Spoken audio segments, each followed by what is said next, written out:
14 марта студенты и преподаватели Туркменского сельскохозяйственного университета имени Ниязова посетили Национальный музей туркменского ковра Туркменхалы в Ашхабаде. В ходе экскурсии студенты знакомились с уникальной коллекцией экспонатов, отражающих историю и традиции туркменского ковроткачества. Музей, открытый в 1993 году, насчитывает более 2000 экспонатов. Связь между аграрным университетом и ковроткачеством очевидна. Многие натуральные красители для шерсти получают из растений, изучаемых в вузе. Студенты, участвующие в проектах по возрождению древних сортов хлопка и марены, увидели, как их научные изыскания находят практическое применение в искусстве.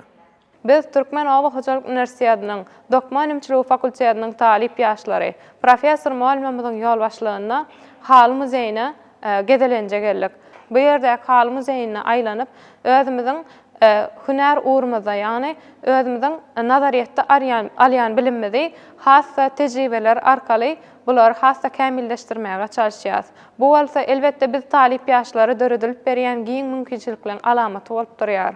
Sözümiň ahyrynda biz talip ýaşlara okamaga, öwrenmäge, döretmäge, giň mümkinçilikleri açyp beren Türkmen halkynyň milli lider gahrman arkadamyda, hormatly prezidentimiz arkadaly gahrman serdarymyza köp sag bolsun aýdýarys. Goý gahrman arkadaly gahrman serdarymyzyň janlar sag bolsun, başlary dik bolsun, alyp barýan beýik tutumly işleri elmida maru waşyklary beslensin.